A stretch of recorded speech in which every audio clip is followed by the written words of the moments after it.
2026년 6월 11일 밤 월드컵이 막 개막했고 불과 몇 시간 만에 세상에는 절대 동시에 사실일 수 없는 두 개의 숫자가 떠돌고 있었습니다. 그리고 그 두 숫자를 나란히 놓고 보면 그것들은 축구가 상업적으로, 제도적으로, 정신적으로 어떻게 변했는지에 대해 FIFA 홍보팀이 내놓은 그 어떤 것보다 더 많은 것을 말해줍니다. 첫 번째 숫자는 FIFA 회장 본인에게서 나왔습니다. 잔니 인판티노는 자신이 가장 잘하는 일을 하며 대회 전날 밤을 보냈습니다. 분노한 수천 명의 서포터들이 내는 소음을 뚫고 큰 소리로 말하며 모든 것이 정확히 계획대로 진행되고 있다고 확신에 차서 주장하는 일 말입니다. 그는 연단에 서서 전 세계를 향해 이번 월드컵에 대한 수요가 전례 없는 수준이라고 말했습니다. 그는 그저 조금 전례가 없는 정도가 아니라고 말했습니다. 미미한 수준도 아니었습니다. 30%나 2배 정도도 아니었습니다. 10배 이상이라고 했습니다. 이것이 그가 정확히 한 말이었습니다. 10배 이상. 세계 축구를 이끄는 이 남자는 이번 대회의 좌석 수요가 너무나 압도적이고 역사적으로 이례적이어서 이전의 그 어떤 대회보다도 훨씬 뛰어나기에 여기에 붙일 수 있는 유일하고도 정직한 수치는 이전 대회의 10배라는 주장을 하고 있었습니다. 잠시 이 말을 곰곰이 생각해 보십시오. 과달라하라의 텅 빈 좌석. 두 번째 숫자는 바로 다음 날 저녁에 카메라와 함께 도착했습니다. 대한민국과 체코가 과달라하라의 에스타디오 아크론에서 맞붙었습니다. FIFA가 대회 목적으로 과달라하라 경기장이라고 부르는 곳입니다. 대한민국이 역전하여 2대1로 승리했습니다. 그리고 오현규는 솔직히 만원 관중을 받을 자격이 충분한 경기에서 승점을 확보했습니다. 하지만 경기장은 꽉 차지 않았습니다. 두 번째 숫자는 바로 빈 좌석의 수였습니다. 여러 줄에 걸쳐 있었습니다. 텅 빈 빨간색 플라스틱 좌석들로 이루어진 전체 구역이 대회 전체에서 두 번째로 작은 이 경기장에서 비어 있었습니다. 아메리카 대륙 전체에서 축구에 가장 열광하는 도시 중 한 곳에 위치한 664명을 수용하도록 지어진 경기장이었습니다. 수요가 10배 이상 증가했다는 주장, 그리고 카메라는 텅 빈 의자들의 줄을 보여주었습니다. 회장의 주장과 방송 화면, 이 두 가지는 서로 24시간도 채 되지 않아 도착했습니다. 그리고 이 둘 사이의 괴리는 어느새 조용히 이번 월드컵 초반에 결정적인 이야기가 되었습니다. 그럼 실제로 한번 살펴보겠습니다. 과달라하라에서 일어난 일은 우연이 아니기 때문입니다. 그저 운이 나빴던 주말이거나 대진표의 특이함 때문이 아닙니다. 그것은 오랫동안 계속된 티켓 스캔들이 경고 신호에 그치지 않고 생방송을 통해 전 세계의 거실로 송출되며 부인할 수 없는 눈에 보이는 현실이 된 순간입니다. 공식 발표와 현실의 괴리. FIFA는 이렇게 해명했습니다. 대한민국 대 체코 경기의 공식 관중 수는 985명으로 발표되었습니다. 완전 매진에서 겨우 몇백 명 모자란 수치입니다. 서류상으로는 보도 자료에서는 공식 대회 웹사이트에 게시된 숫자로는 그 경기는 거의 만원 관중인 것처럼 보였습니다. 그러나 경기를 지켜본 모든 사람이 두 눈으로 직접 본 것은 달랐습니다. 발표된 수치와 화면에 나타난 시각적 증거는 같은 사건을 설명하고 있지 않았습니다. 경기장 아나운서들은 빈 좌석이 700석도 채 되지 않는다고 발표했습니다. 방송 카메라는 상당히 다른 것을 보여주었습니다. 그리고 여기에 정말 뇌리에 박히는 세부 사항이 있습니다. 가장 큰 빈 공간은 경기장 꼭대기 구석도 상단 데크도 시야가 가장 나쁜 자리도 아니었습니다. 이른바 VIP 구역, 프리미엄 구역, 경기장에서 가장 가까운 좌석들이었습니다. 텔레그래프의 보도에 따르면 일반 입장권 가격이 40만 달러에서 5영 달러 사이로 책정된 곳이었습니다. 그 경기장에서 가장 비싼 좌석이 가장 텅 빈 좌석이었습니다. 그 한 가지 세부 사항이 대부분의 설명을 대신해 줍니다. 왜냐하면 이것은 오고 싶어 하지 않는 사람들에 대한 이야기가 아니기 때문입니다. 과달라하라는 진정하고 깊은 축구 문화를 가진 도시입니다. 치바스 대 과달라하라는 멕시코 전체에서 가장 많은 지지를 받는 클럽 중 하나이며 그 팬층은 몇 세대에 걸쳐 이어져 왔습니다. 이 사람들은 그곳에 있고 싶어 했습니다. 이것은 가격에 대한 이야기, 구체적으로 말하자면 FIFA가 그들을 입장시키기 위해 청구하기로 결정한 금액에 대한 이야기였습니다. 탄력 요금제와 재판매 시장의 실태. 월드컵 역사상 처음으로 FIFA는 이번 대회에 이른바 탄력 요금제를 도입했습니다. 이는 항공사들이 사용하는 것과 동일한 모델이며 최근 몇 년 동안 전국적으로 콘서트 티켓 예매를 엄청난 불만의 원인으로 만든 것과 동일한 접근 방식입니다. 가격은 고정된 게시 금액에 머물지 않습니다. 수요에 따라 변동합니다. 더 많은 사람들이 티켓을 원할수록 티켓 가격은 더 비싸집니다. 이론적으로는 수요와 공급의 균형을 맞춥니다. 실제로 이번 월드컵에서는 평범한 팬들이 가격 부담 때문에 자신들의 자리를 잃게 되는 상황을 만들었습니다. 최저 $60의 입장가로 처음에 광고되었던 티켓은 12월 일반 판매가 시작될 무렵에는 이미 $140로 올랐습니다. 그것만으로도 화제거리가 되었을 것입니다. 그 후 수요가 치열하다는 것이 입증되었고 FIFA의 알고리즘이 작동하기 시작했습니다. 10월부터 4월 사이에 104개 경기 거의 대부분의 티켓 가격이 평균 34% 상승했습니다. 이후 여러 주 법무부 장관들이 104경기 중 90경기에서 34%가 올랐다는 이 수치를 확인하게 됩니다. 재판매 시장의 폭등. 미국과 캐나다의 FIFA 공식 팬 간 재판매 플랫폼에는 판매 등록 가격의 상한선이 없습니다. 결과적으로 가격은 축구 티켓이 아닌 부동산 거래와 흡사해졌습니다. 로스앤젤레스의 미국 대 파라과이 조별리그 경기는 1인석 최저가가 735였습니다. 1월에는 FIFA 공식 플랫폼에 230, 0에 달하는 결승전 티켓이 올라왔습니다. 결승전에 가장 저렴하고 시야가 나쁜 3등급 티켓조차 785로 보고되었습니다. 대회 8개 라운드 모든 경기에 참석하는 1인당 예상 비용은 약 225입니다. 수개월 동안 이를 경고해온 풋볼 서포터스 유럽은 이 가격 책정을 강탈이라고 비판했습니다. 그들은 이를 수치화했습니다. 이번 대회의 가격이 2022년 카타르 월드컵에 비해 약 5배 올랐다고 말했습니다. 50%나 2배가 아니라 5배나 상승한 것입니다. 그러한 배경 속에서 파이낸셜 타임스는 대회 개막 며칠 전 FIFA 공식 재판매 플랫폼에 약 18만 장의 티켓이 여전히 남아있다고 보도했습니다. 18만 장. 이것은 반올림 오차가 아닙니다. 조용히 넘어갈 각주도 아닙니다. 그 가격에는 오지 않을 구매자를 기다리며 웹사이트에 방치된 18만 개의 헛된 약속을 가진 월드컵입니다.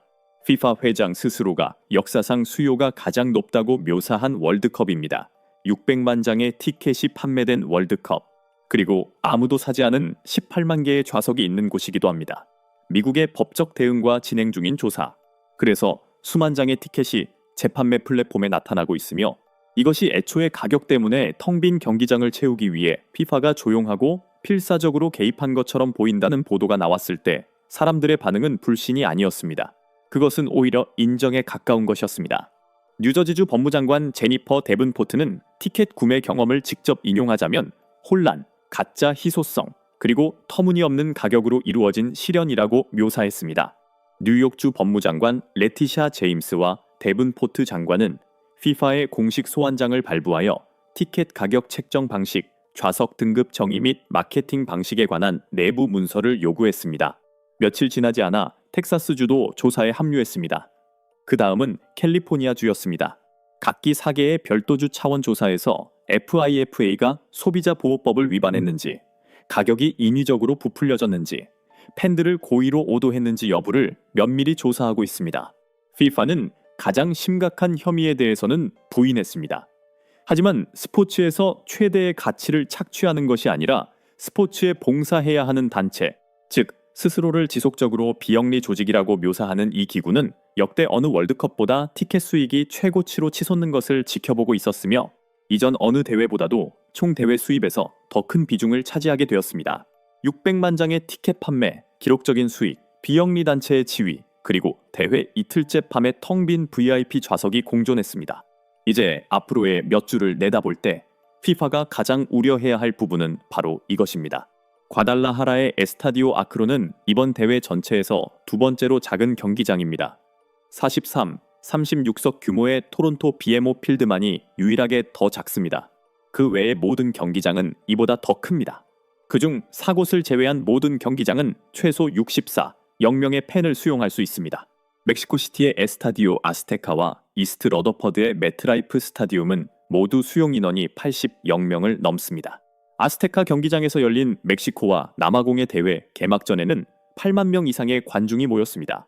공동 개최국, 홈 관중, 세계 축구의 상징적인 경기장 중 한 곳, 그 도시 사람들에게 진정한 문화적 무게를 지닌 경기 등 이 경기는 애초에 매진될 수밖에 없었습니다.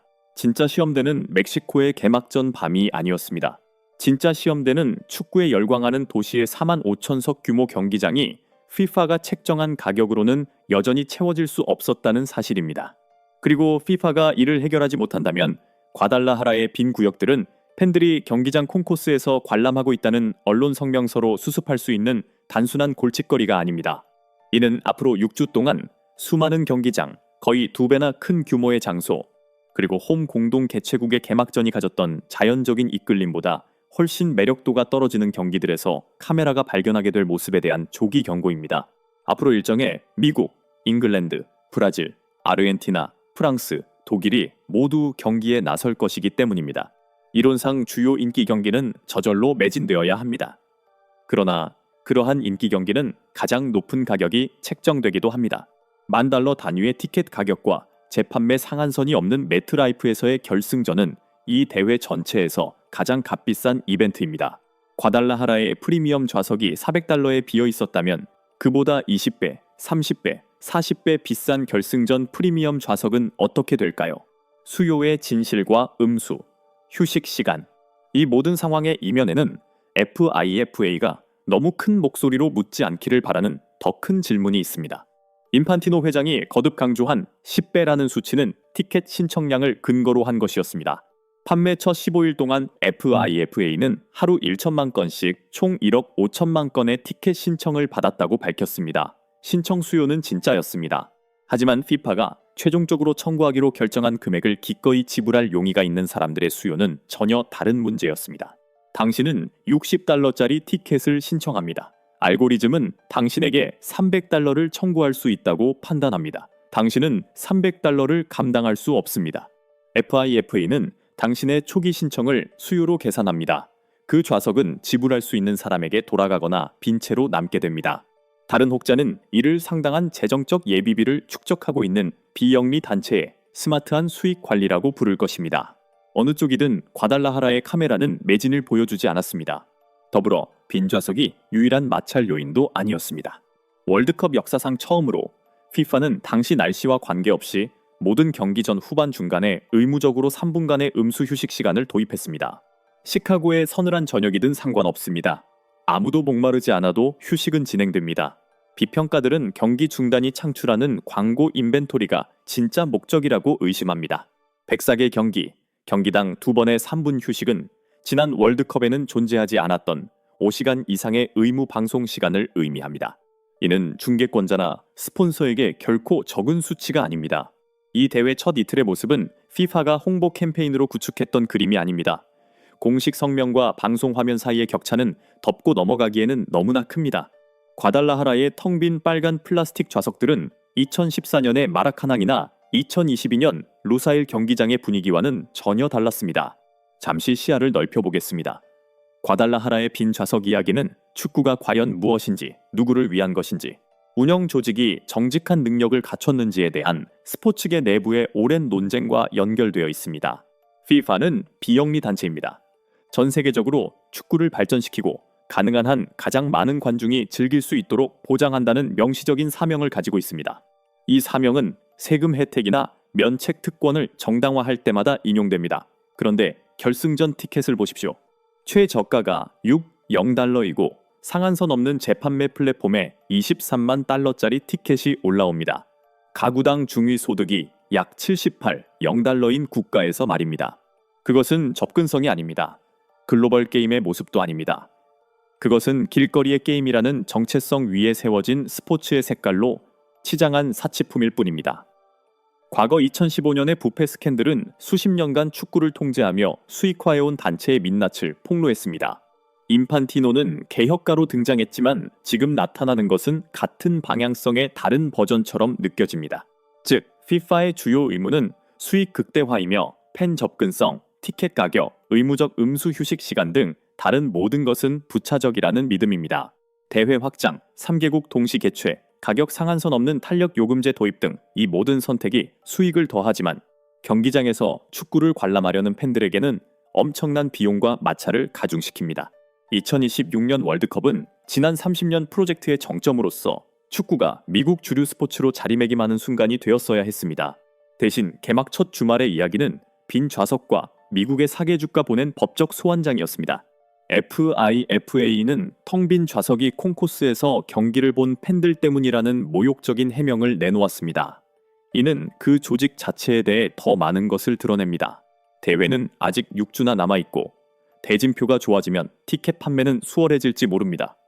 그러나 구조적인 문제는 사라지지 않습니다. 가격은 그대로이고 재판매 상한선은 없으며 법적 조사는 진행 중이고 카메라는 여전히 돌아가고 있습니다. 한 가지 분명한 것은 앞으로 계속 누군가는 진실을 말하게 될 것이라는 점입니다. 문제는 과연 FIFA 내부에 그 목소리를 듣는 사람이 있는가 하는 것입니다.